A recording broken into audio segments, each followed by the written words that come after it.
Good morning. This is Bill from Auto Europa Naples, and today I have one of the most interesting and stunning cars in automotive history. I don't think that's too grand a statement. When this thing came out, it absolutely threw the automotive world on its head. This is a 2004 Volkswagen Phaeton. This is the W12, the 6-liter, the V12, I should say W12 model.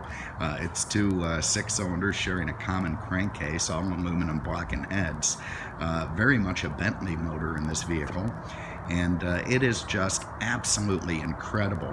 You know, I was so happy to find one of these because it's been a dream of mine to own one for a while, and I've kept this thing for about 3 weeks. I drove it around a little bit, I played with the idea, but I'm building a little Miata race team, and I just can't justify it. On top of that, I don't really have anywhere to store it. And once that happens, forget it. These things should definitely be kept indoors. Getting back to this car, there's some competing theories as to why it exists. One of them is that Ferdinand Pike, the storied, very domineering head of Volkswagen for many, many years, that this was his swan song, that this was the car he wanted to build. He wanted to show up to meetings in a very high-end Volkswagen labeled product, that he wanted to build the finest car in the world. And I'm sure there's some truth to that. The other side of that coin is that Volkswagen, of course, bought Bentley, and they want to develop Bentley in the best way possible. But if they had used Bentley's R&D budget to build the Bentley instead of Volkswagen's enormous R&D budget, it would have taken many, many years for Bentley to become profitable. So these cars were built on the same assembly line in Dresden when they came out. With the Bentley Flying Spur, and of course share many of its features. That said, it is unmistakably Volkswagen. This was a $90+ thousand car in 04, extremely expensive. Kind of ironic that the people's car would come out with such a vehicle, but they did, and here it is. And I am so glad they did. It is an absolutely amazing machine. Production numbers were pretty low in America. There was only about 2,200 or so of these things sold here. So they are very, very rare, and they are increasingly collectible, and they represent a pretty incredible bargain in the car world. I mean, if you'd like to have a Flying Spur at a remarkably reduced price, here is your opportunity. Look at the size of this thing. It is far and away the longest wheelbase Volkswagen sedan ever built. It's longer than a Cadillac Seville. It's absolutely enormous, and it is gorgeous. Look at the VW emblem on the back, the 4 pipes on the bottom, the W12 logos. This one's been done up in kind of a Bentley style with the contrasting gray roof, hood, and trunk. It looks absolutely stunning. And you can see the condition of this car is phenomenal. Just 57,000 miles. In fact, I turned 57,000. I admit it. It was 56 when I bought it, but I drove it around a little bit. And God, did I absolutely enjoy it. I took it around all my friends. I went, man, you got to try this thing. It's incredible. And made absolute fans of all of them. There you can see the beautiful front end on this car. That hood has actually been designed to go over 200 miles an hour without sort of collapsing. So that's going to stay rigid and strong all the way through. Of course, this thing's governed to about 130. If you take the governor off, though, purportedly they will run over 200, about 201 according to Top Gear, a little segment I watched the other day. You can see the beautiful 7-star alloy wheels, enormous brakes on this car. It uses a Skyhook suspension. Absolutely love that name. You can look up Skyhook theory, but essentially it maintains a straight line, based on the horizon, and uses its spring dampeners to fill in the bumps as it goes. So it's one of the smoothest cars on the road. It shares that with very few other cars. It has what is its most distinguishing feature is hidden. You can open the trunk by pressing that VW emblem, very much a la Bentley. Look at those hood hinges. Trunk hinges. Machined aluminum. They are simply the most gorgeous hinges I have ever seen on a on a vehicle, and that, you know, that includes some pretty cool cars. Just absolutely stunning. Of course, a huge trunk, absolutely enormous. You fit anything you want back there, and the fit and finish is just astounding. Absolutely beautiful carpeted finish. The knobs, every device in this car, every button, every hinge has just been made to absolute perfection, and supposedly that's because of what an absolute bastard Ferdinand Pike was. A real mean son of a bitch, but God, did he make a great car. All right, let's have a look under the hood before we get inside. So, of course, here is absolute magic. No other word for it. What we're going to find under the hood is Bentley's and Volkswagen's incredible W12. Puts out about 430 horsepower. It is so silky silent, you just can't hear the car running. Even when it's running, you know, 130 miles an hour, you're not going to hear it. It is that refined, that elegant. That's made it to a buttery smooth 5-speed automatic transmission, and it is arguably one of the finest motors ever put in a moving vehicle. God, even the way the doors close, everything, just what an astounding car. Okay, here in the back, you're going to be lacking footroom. No, I'm kidding. In fact, you're going to have a lot of footroom. In fact, any Canadians who stuff back here are going to be thrilled. These seats are also heated.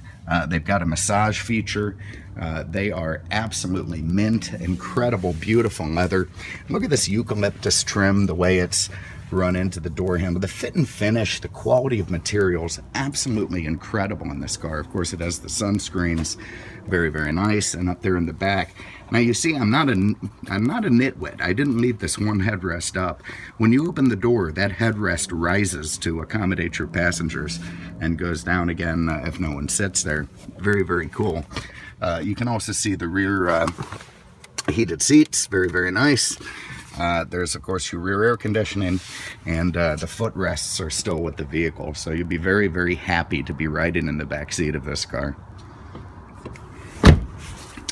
And let's look at the inside of the front. So again, everything in fantastic shape. That absolutely gorgeous beige leather is in terrific shape all around. These front seats are heated and cooled. You can see they're about 14-way power adjustable with memory. Everything absolutely lovely. Again, that eucalyptus trim, the stitched leather, absolutely stunning car. So let's hop in.